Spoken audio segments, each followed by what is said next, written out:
Merci, Monsieur le ministre. La parole est à Madame Kosciusko-Morizet. Merci, Monsieur le Président. Ma question s'adresse au Premier ministre. Monsieur le Premier ministre, vous n'êtes pas avare de sentiments. Vous avez d'abord déclaré votre flamme à l'entreprise. C'était au MEDEF, au mois d'août. Quelques jours après, vous renouveliez vos serments à l'attention des socialistes. C'était ici, dans l'hémicycle de l'Assemblée nationale. Et puis dimanche soir aux 20h, les Français apprenaient, avaient la confirmation que vous aimiez aussi François Hollande. Et que ça allait durer, puisque curieusement, vous nous avez annoncé que vous resteriez jusqu'à la fin du quinquennat. Aux rumeurs de départ, Monsieur le Premier ministre, vous opposez donc un engagement qui déborde notre Constitution. Dans notre Constitution, en effet, c'est le président de la République qui nomme et qui révoque un Premier ministre. C'est l'Assemblée qui lui vote ou pas la confiance.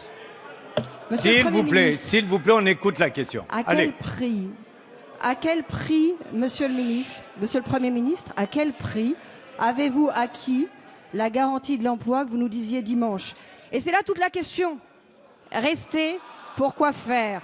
S'il vous plaît, écoutez, rien ne justifie ça. Certains espéraient que votre nomination serait l'occasion d'insuffler un petit peu de dynamisme à François Hollande. C'est le contraire qui s'est produit. C'est vous qui êtes gagné par le hollandisme. Et les symptômes sont maintenant connus. L'hésitation, l'incohérence, l'inaction. Comme François Hollande, Monsieur vous avez Baïs, de recul en renoncement sur l'écotaxe, sur la réforme des départements, sur les déficits, sur l'Europe. Oui, on dirait que le maintien à Matignon a un prix. Votre liberté d'agir et de réformer. L'allégeance à François Hollande lie votre main droite. La course après votre majorité lie votre main gauche. Merci, Monsieur Madame. Le Premier ministre, la parole est à Monsieur le Premier ministre. S'il vous plaît, vous écoutez la réponse. Monsieur le Président, j'ai la réponse.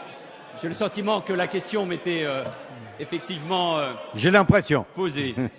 Madame la députée, moi j'aime beaucoup qu'on parle d'histoire d'amour et je comprends que pour ce qui concerne les relations personnelles, ça vous intéresse. Je vous ai entendu au lendemain de votre nomination, grande responsabilité dans votre formation politique, passer le temps de cette émission à critiquer celui qui avait été nommé secrétaire général. Donc je comprends parfaitement que ces questions-là, celles des relations politiques et celles des relations personnelles, vous intéressent.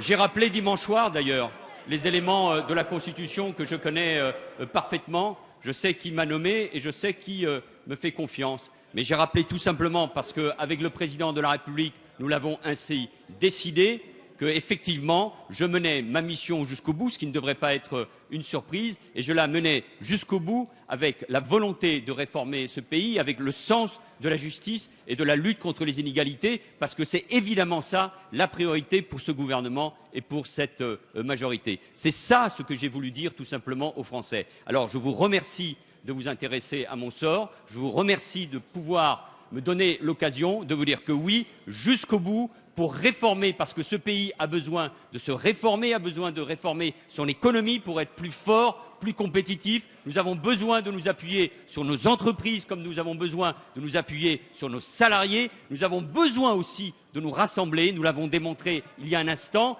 parce que moi j'ai la conviction que nous sommes à un moment clé du quinquennat. Et c'est pour cela que j'assume pleinement mes responsabilités. Soit le pays choisit de regarder le passé, d'être gagné par les idées les plus sombres, soit il décide de regarder avec plus d'optimisme l'avenir. Et c'est le rôle de ce gouvernement et de cette majorité, mais j'en suis convaincu, de tous les républicains, de redonner, parce que nous en sommes très loin, une espérance à ce pays. Et c'est pour cela que je ne déserterai jamais mes responsabilités. C'est pourquoi, Madame la députée, j'assumerai mes responsabilités au nom de l'amour de la France, au nom même de l'idée que je me fais des responsabilités d'un chef de gouvernement pour le réformer et pour faire en sorte que demain, les Français aient d'abord davantage confiance en eux-mêmes. La confiance en eux-mêmes, Madame la députée, je le souhaite pour vous, parce que je crois que vous en manquez beaucoup de confiance en vous-même.